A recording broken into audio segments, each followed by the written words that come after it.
महाराष्ट्र शासनाने मुख्यमंत्री समृद्ध पंचायत राज अभियान जाहीर केलेलं आहे। या अभियानचा कालावधी 17 सप्टेंबर 2025 पासून 31 डिसेंबर 2025 या कालावधीपुरता आहे। यामध्ये प्रत्येक ग्रामपंचायत, जळगाव जिल्ह्याचे प्रत्येक ग्रामपंचायतला माझी विनंती राहील की आपण या अभियानामध्ये सहभाग नोंदवावा आणि चांगला काम करून आपलं नामलौकिक जिल्हा, विभाग आणि राज्य स्तरावर करून घ्यावा। सर्व तरुण आणि तरुणाई सरपंचाला मोठी संधी या ठिकाणी आहे की तुमच्या चांगले कामाच्या माध्यमातून या अभियानमध्ये गावाचा विकास पण आपण करू शकतो, सुशासन आपण त्या ठिकाणी आणू शकतो आणि आपल्या गावाचं नाव पूर्ण राज्यापर्यंत आपण नामलौकिक करू शकतो। या संधीला सोडू नका, ही माझी आपल्या सर्वांना विनंती आहे। या अभियानमध्ये 7 निकष आहे। प्रत्येक निकषाचा प्रत्येक सरपंच आणि ग्रामपंचायतची बॉडीनी अभ्यास करून घ्यावा। आपले ग्रामपंचायतच्या बैठकीमध्ये या निकषचे अनुषंगाने एक आराखडा तयार करून घ्यावा।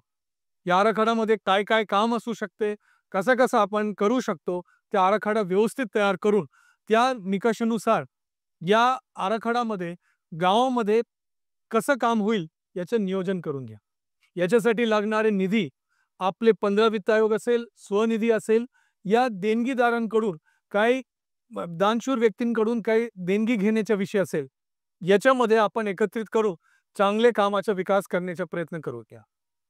तिसरा विषय आहे की एक वेळा आपला आराखडा तयार झाला, पूर्ण गावाला विश्वासात घेण्याचा प्रयत्न करा। त्याच्यामध्ये ग्रामसभा आयोजन करणे, त्याच्यासाठी 2 ऑक्टोबरच्या दिवशी होणारे ग्रामसभावर विशेष लक्ष देण्यात यावा। त्या ग्रामसभामध्ये तुम्ही जो आराखडा तयार केलेला आहे, त्या आराखड्यामध्ये कसं काम करता येईल त्याबद्दलचे नियोजन कृपा करून आपण सर्वांनी करावं। माझी आपल्या सर्वांना विनंती आहे की या आराखडा तयार झाल्यानंतर पूर्ण गावाला विश्वासात घेतल्यानंतर याची अंमलबजावणी योग्य रीती करण्याचा पूर्ण प्रयत्न करा। या काम 31 डिसेंबर पर्यंत पूर्ण होणं पाहिजे। या कामामध्ये फक्त बांधकाम नसतो, परंतु कार्यालयाचे सुशासन पण आहे। त्याच्यासाठी आपले ग्रामसेवक सोबत बसून प्रत्येक ग्रामपंचायतचे प्रत्येक कागदपत्राला कसं आपण चांगला करू शकतो, कसं चूकमुक्त करू शकतो, कसं आपला नमुना नंबर 8 जिवंत करू शकतो, म्हणजे एकही मृत व्यक्तींचं नाव या नमुना नंबर 8 वर नसावा।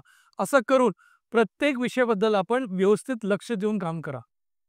माझी सर्व ग्रामपंचायत, जळगाव जिल्ह्याच्या प्रत्येक ग्रामपंचायतला विनंती आहे की आपण डोंगराळ भागाचे असेल या म्हणजे शहराजवळचे ग्रामपंचायत असेल, आपण दुर्गम भाग असेल या कुठलेही मोठे ग्रामपंचायत असेल, प्रत्येक ग्रामपंचायतनी याच्यामध्ये सहभाग नोंदवून एकत्रितपणे जळगाव जिल्ह्याच्या विकास दराला एक चालना देण्यासाठी प्रत्येकाने मेहनत घेण्यात यावा।